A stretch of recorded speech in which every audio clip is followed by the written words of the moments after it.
Can presidents serve more than 2 terms? I thought they couldn't.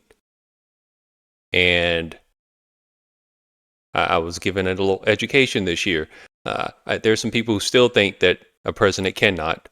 I know Bill Maher had Stephen Bannon, who's a former advisor to President Trump, on his show.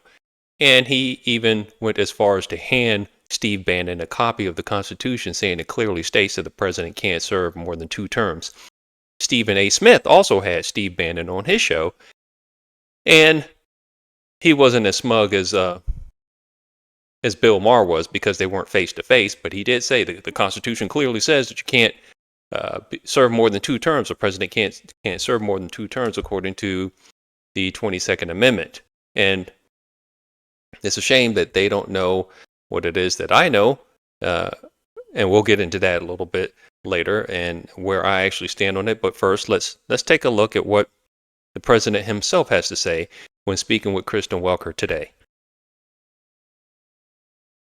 Seriously considering a 3rd term, Mr. President, even though it's prohibited by the Constitution, or is this about staying politically viable? I will say this. So many people want me to do it. Mm-hmm. I have never had requests so strong as that. But it's something that, to the best of my knowledge, you're not allowed to do. Mm-hmm. I don't know if that's constitutional that they're not allowing you to do it or anything else, but there are many people selling the 2028 hat. But this is not something I'm looking to do. I'm looking to have 4 great years and turn it over to somebody, ideally a great Republican to carry it forward. But I think we're going to have 4 years, and I think 4 years is plenty of time to do something really spectacular. The Constitution does prohibit it. Have you? Okay, she closes by saying the Constitution prohibits it. Sounding so smug as someone who is actually taking the time to read the Constitution. And sometimes I wonder why he gives these folks time, but let's remember that NBC used to be Trump's network when he was with The Apprentice, so perhaps that's why he gives her so many interviews and so much time. But before we go further, let's take a look at this one video, and then I'll have some commentary on what I know to be the loophole and where I stand on it. Let's take a look at this, though. Legal scholars are raising concerns after President Trump said he's considering a 3rd term. The 22nd Amendment explicitly limits a president to 2 elected terms, or 10 years, saying, quote, no person shall be elected to the office of the president more than twice, and no person who has held the office of president or acted as president for more than 2 years of a term to which some other person was elected president shall be elected to the office of the president more than once. For more on that, let's bring in ABC contributor Kim Whaley, legal expert and professor at the University of Baltimore Law School. So, Kim, that was a lot of words that I just read, but break this down. Is there any wiggle room in here, in the language you see in the Constitution, for President Trump to seek a 3rd term? Well, Diane, there's always wiggle room for creative lawyers. And I think the argument is that the word elected to 2 terms maximum means literally elected, not served.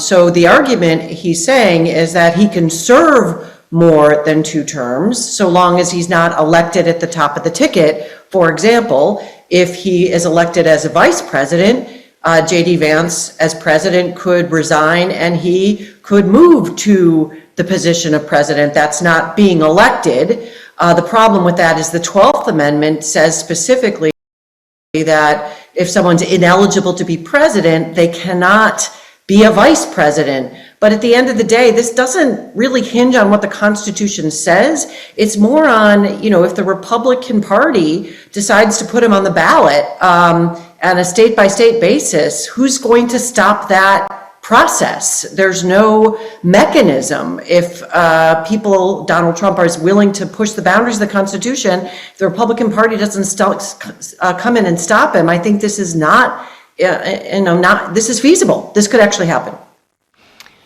Now, many Trump allies, including Steve Bannon, have pointed to the Constitution not using the word consecutive when defining presidential terms. Is that a loophole? I think that's a pretty weak argument. I mean, it doesn't say anything about it having to be consecutive terms. And if you think about it as well from an originalist standpoint, right? A conservative standpoint. And you think about, why do we even have the 22nd Amendment? It was because Franklin Delano Roosevelt served 4 terms in office, or was elected 4 times, and people from both parties didn't like that idea. There had been many attempts since the founding of the Constitution to put a cap on presidential terms, and they did that in 1951. Now, just a few minutes ago, I asked Republican Congressman David Kustoff if he would support Trump serving a 3rd term. He didn't say yes, but he also didn't say no. What happens if the president tries any of these tactics? Well, that interview I heard, and I think it's good news that he believes it would take a constitutional amendment to allow that. But if he got on the ballot, I don't know that the Supreme Court would kick him off. We saw this in the last election. I believe Section 3 of the 14th Amendment made him ineligible because of January 2021 and the insurrection. But the Supreme Court said, we're not going to stop the Republican Party from choosing who they want to be at the top of the ticket. So with lots of things that are happening with Donald Trump, the question is, who is going to stand in the way of what sounds like an extra constitutional agenda here? All right, Kim Whaley, thank you. Well, that lady hit it on the head. There is a way around it. It says being elected 2 consecutive terms. And if, say, J.D. Vance were running for president and Donald Trump were the vice presidential candidate, J.D. Vance could take the oath of office and then say, I resign. And then President Trump can become the president again. Even though he's vice presidential candidate, the person at the top of the ticket could resign, and then boom, he becomes president. But as she also pointed out, the 12th Amendment said you have to be eligible to be president in order to run as vice president. An argument could be made that all that means is that you have to be over 35 and a natural born citizen. So there is a way around that. How do I feel about it? I don't like it for several reasons. One, I do agree with the lady that the whole reason for the term limits being put in as an amendment was because folks saw that Franklin Delano Roosevelt won 4 times and he died in office. Had he not died, he would have probably gone to have a 5th term. And we didn't want to have a king, queen, or a czar in this nation. So both parties said we need to amend the Constitution. They left a loophole in here unknowingly. But I think the intent is that we just don't. We have 300 million people in this country. We have other options besides one particular person. We shouldn't get into the cult of personality. So that's one argument. Another argument is I don't want him to die in office. I voted for him 3 times, and I believe he won 3 times. We're not going to get into all the 2020 shenanigans, but yeah, I believe he won. And I don't want him to die in office. I don't want his biography to be he did such and such, and if someone makes a movie about him, it ends with him dying in office like Pope Francis or Ruth Bader Ginsburg. So that's an argument that I don't want to see. And as someone who is for Article 5 of the Constitution, Article 5 of the Constitution, if you're not aware of it, that's the article that talks about how to actually amend the Constitution. And there is this Article 5 Convention of States movement where the idea is there are certain amendments that will never be presented really by Congress because it's just not in their interest. For example, term limits, fiscal limits, and limits on the scope and jurisdiction of the federal government. But on term limits, I'm one of those people who is for Convention of States, Article 5 Convention of States. And if I want to have some exception for President Trump, then that will weaken my argument to have term limits on members of Congress, federal judges, including the Supreme Court, and other federal positions. So that's another reason why I'm not for it. And I actually put some reasons in writing. Perhaps you can see this, perhaps you can't, but I'll read it. I wrote this about a month ago because I saw what that lady said is pretty much in this article in the Daily Mail titled "Revealed How Trump Could Be President Until 2037 Due to a Simple Loophole in the Constitution." But I wrote after reading that article, I read the Constitution annually, And this is a real stretch, this argument. I think the logic is very shaky, and I don't approve. If you want MAGA to live beyond Trump, just make sure you have a pipeline of MAGA understudies, and I think we indeed have that. We have plenty of Trump speeches and interviews to compare a future candidate's positions to Trump's, and Trump's kids will be around for a long time, helping to verify who in the future is actually MAGA and who is just another Mike Pence. So we don't want one of those. So that's where I stand on the whole deal. Trump himself has said he just wants 4 years. Now, he didn't say